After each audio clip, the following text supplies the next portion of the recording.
আসসালামু আলাইকুম, শুভ সকাল। সবাই কেমন আছেন? আশা করি সবাই ভালো আছেন, সুস্থ আছেন। এই যে দেখুন কি কাণ্ড হইল, সকাল সকাল ঘুম থেকে উঠেই দেখি গাছের উপর থেকে বড় একটা কাঁঠাল পড়েছে। দেখেন কত বড় বড় এক একটা কুশ, দেখেন কিরকম। আসলে যাদের গাছ আছে তাদের মূল্য নাই কাঁঠালের, আর যাদের নাই তারা কিন্তু পায় না। শহরাঞ্চলে অনেকে কিন্তু পায় না, আমাদের দিকে তো অনেকেই পায় না, কিন্তু আমাদের তো আর অভাব নাই। তো সকাল সকাল এগুলা পরিষ্কার করব, তারপর পরিষ্কার করে অন্য কাজ শুরু করব। এই তো সাদিফে বলতেছে আম্মু আমি কাঁঠাল খাবো, কিন্তু ও তো মোটেও খায় না। তারপরেও দিই তাকে, দেখি খায় কি না। ও তো উঠায় দিতেছি। তা আমিও একটা কুশ খাইলাম, কি মজা, খুব মজা, একদম রসালো টপটপে। তো এই যে দেখেন সাদিফকে দিলাম কাঁঠাল।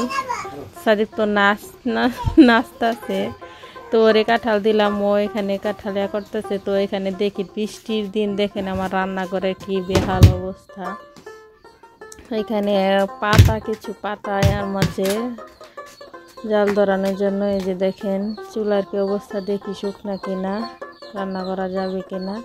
তো এখানে দেখেন সাদিফের আব্বু রাত্রেবেলা শাক আনছে, এটা রাখছিলাম, তো রান্না করে নিলাম। তো ভাত রান্না করলাম, শাক রান্না করলাম, আর মরিচের ভর্তা বানালাম। তো আমি কিন্তু লাল শাকের সাথে মরিচের ভর্তা খুব ভালো লাগে, আমার কাছে খুব টেস্ট লাগে। তো আপনারা খেয়ে দেখতে পারেন।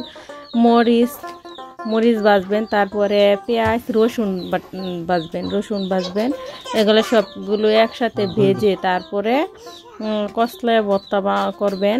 এই যে দেখেন মরিচের ভর্তা, খেয়ে দেখি কীরকম টেস্ট। তো সকাল সকাল নাস্তা করলাম, সকাল সকাল ভাতই খেলাম। তো ভাত খেলাম কারণ হলো এখানে আমি একটু বের হব, তো বাহিরে বের হব। যাওয়ার আগে তো এখন ভাত রান্না করি, কারণ দুপুরবেলা তো আর রান্না করার সময় পাবো না, আস্তে আস্তে লেট হয়ে যাবে, তাই রান্না করে নিলাম আর একটু টেস্ট করে নিলাম। এই যে দেখেন শাক আর মরিচের ভর্তা, আমার খুব ক্ষুধা লেগেছিল। তো পাতা দিয়ে রান্না করতে করতে দেরি হয়ে গেছে, তো রান্না করে খেয়ে নিতেছি। তো সাদিফ এখানে সাথে বসে আছে আমার সাথে, ও আবার হাত দিতেছিল। ওই যে দেখেন ও আমার সাথে হাত লাগাইতেছিল, মানে ও তার লবণের নেশা, লবণ দেখছি তো পাতে, এই জন্য লবণ খাবে এটা বলতেছে। তো আমার ভিডিওগুলো কেমন লাগে অবশ্যই কমেন্টের মাধ্যমে জানাবেন। ভালো লাগলে লাইক করবেন, শেয়ার দিবেন, অ্যান্ড চ্যানেলটি সাবস্ক্রাইব করে রাখবেন যেন ভিডিওগুলো পেতে আপনার সুবিধা হয়। তো সবাই ভালো থাকবেন, সুস্থ থাকবেন, তো আমাদেরকে ফলো দিয়ে সাথেই থাকবেন।